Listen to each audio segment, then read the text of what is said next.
Hi everyone, it's Lauren here.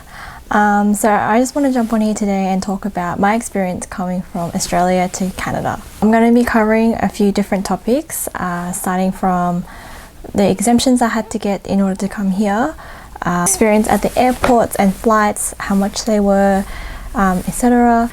And my experience with this new 3-day hotel quarantine situation, visits or calls I got from the government personnel, my experience with that, and yeah, so let's get started. So today is officially halfway through my quarantine. I arrived here on the 8th of March, today is now the 15th, so yeah, exactly 7 days, yay! First going to talk about the exemptions that I got from the Australian side. Like, Australian citizens haven't been able to leave Australia since March of last year, so March 2020, other than if you got an exemption for that. So when I applied, I actually needed to fill out a statutory declaration saying that I would be out of the country for at least 3 months. I had to get that signed. I got that signed by a JP, Justice of Peace, and I submitted that along with other documents supporting my claim that I was leaving Australia for 3 months. I actually thought this was going to be the most easiest part, but actually it took more attempts than when I applied to get into Canada. So just be mindful of that. I don't know why, like, I'm just leaving the country. But anyway, it took me 3 goes. I was able to get the exemption on the Australian side within 2 weeks, I think. The turnaround is actually quite quick, so when you apply you probably get a response within 2 or 3 days, which is really good. Now moving on to the Canadian side, I actually had a work permit that got approved earlier this year, but I applied for it January of 2020, so it took a year, but like usually, but it's just because of COVID. Usually it would only take like a month, 2 months maybe max. So yeah, I had the work permit, but I actually didn't have a reason to enter. So I have the work permit, but I don't have a reason to enter. So I actually applied for something else called with the form IMM 0006 or 006. I'll put the right one here. Yeah, so my partner's a Canadian citizen, so I was able to apply for entry as an extended family member. Yeah, so it's a bit funny when they word it like that, but basically if you've been in a long-term committed relationship for more than 1 year and you've been in the physical presence of your partner, then you're able to apply for this particular exemption. I feel like that was quite easy actually. So I just filled out the form, my partner and I filled out a statutory declaration again. He took it to a Justice of Peace to sign, and I put that together in those 2 pieces into an email, so the form and the stat deck, as well as a detailed reason for travel. So I put that all in an email and sent that away, and I think they got back to me within a week. So it was pretty quick, and with that exemption I was able to enter Canada. So it actually just comes as an email, which I found kind of weird, but yeah, it just comes as an email and you print that email and take it to the airport.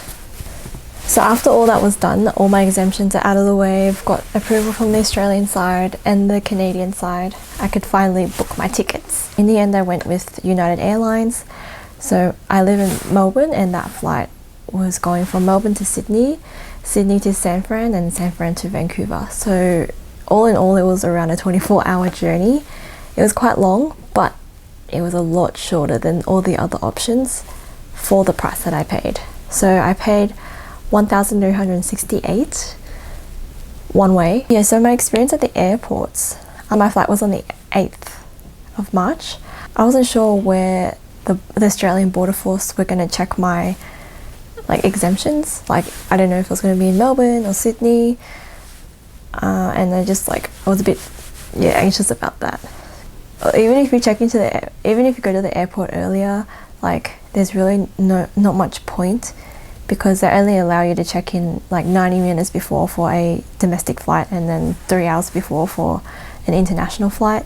So even if you get there early, I don't know. My experience, especially during this time, is that you don't actually need that long. Like, even the full 90 minutes, in Melbourne, they didn't check my in Melbourne, they didn't actually check any exemption there because I was just flying to Sydney, so that's domestic, and check-in was probably half an hour, if that. Like, it was so quick. So when I got to Sydney, that's where they started checking things.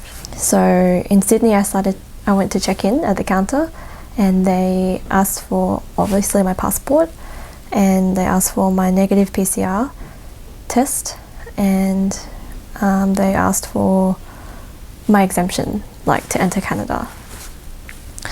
So the lady had to check, and she checked for a bit, asked her supervisor checked, then took me to another person who I think is higher up than the supervisor, and that guy actually called the Canadian government to confirm like that I was allowed to come with the documents that I had. So obviously I had the exemption to enter Canada, and he also asked me for proof that I'd been in a relationship with my partner for more than 12 months, so like a lease or a joint bank account.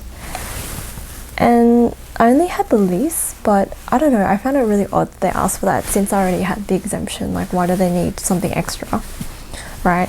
Yeah, so he called the government of Canada, and they checked and said yes, it was okay for me to come. And then he had to call the Australian side to make sure that I had the exemption to leave. So all in all, it probably took 20 minutes for him to do all those calls. And they also checked if I had the 3-day hotel booked, which I did. So I showed him that, and yeah, I was good to go. I checked in, put my luggage down, and off to the gate I went. Waited for a couple hours before I boarded my flight. My flight was so empty.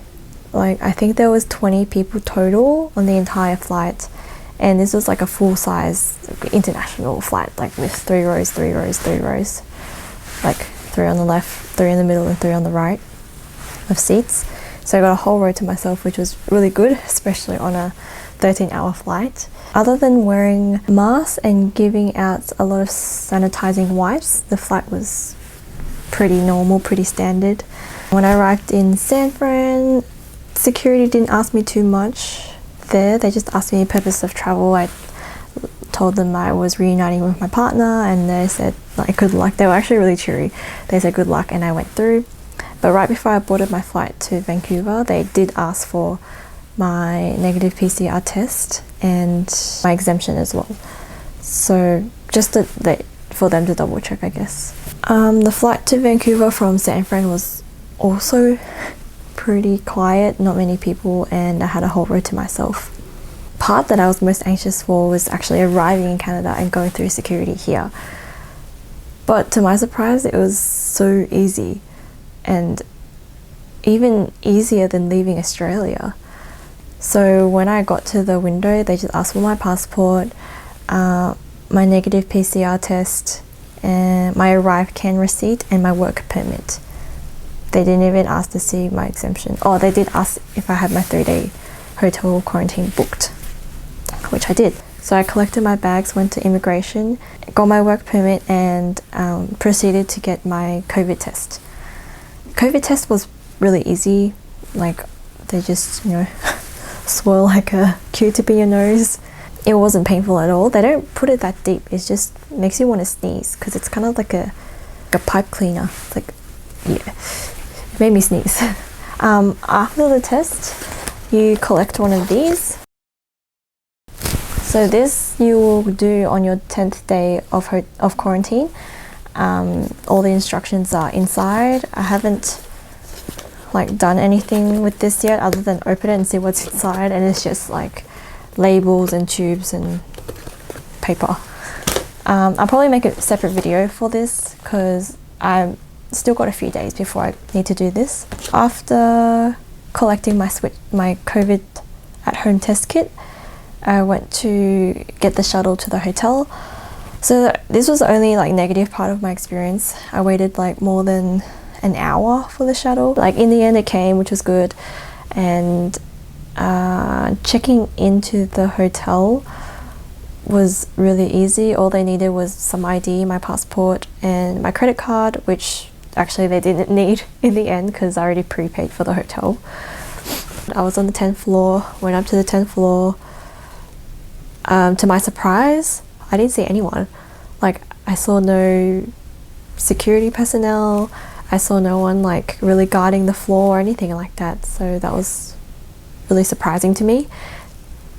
Given how like the government here was stressing that the $2,000 or the money that you pay to the hotel includes the security and everything. Such a long flight and such a long wait. All I wanted to do was have a shower and brush my teeth. Got into my hotel room and you can see it's quite nice and spacious. It's got a nice bathroom, got a nice window and an area for me to sit and eat.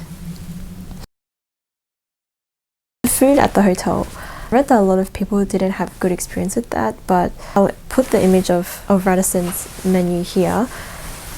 I think it was pretty good. Like my first night I had noodles and grilled steak. It was a really big piece of steak and a lot of noodles, so I thought it was really good there. And then in breakfast I had 2 eggs, some bacon and this potato stuff. It was like French fries but cut up into small pieces. So I was lucky that I had a pretty good experience with the hotel and the food and everything there.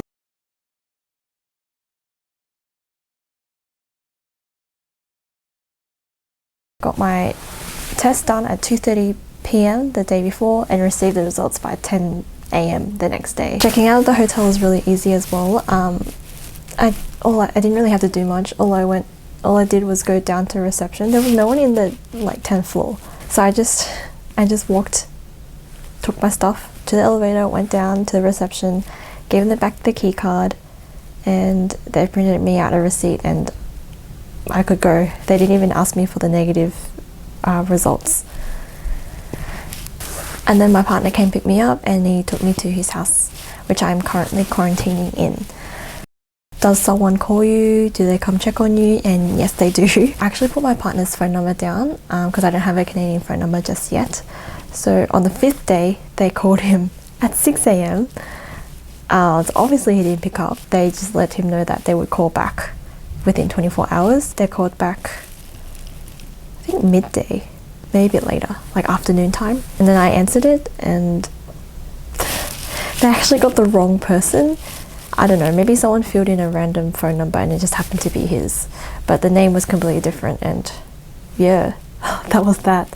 Then yesterday, so day 7, someone actually physically came to check on me. He asked me a few questions, pretty basic ones. Was I having any symptoms?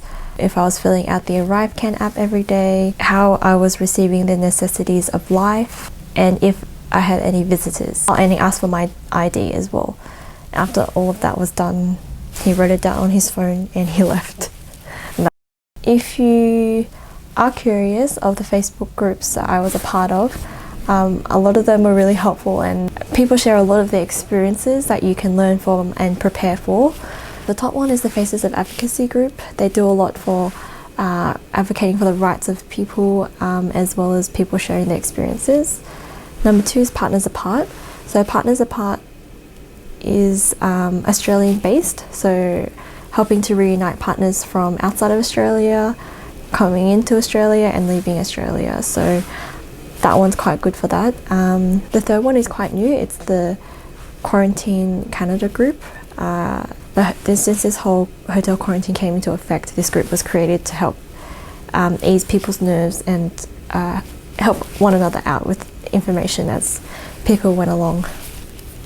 So yeah, those are the 3 groups I recommend checking out, especially if you're embarking on a similar journey to me. Yeah, that's it. If you have any questions, put them down below in the comment section. I'll reply to you. If I don't know the answer, I'll definitely try my best to find the answer for you. And yeah, good luck.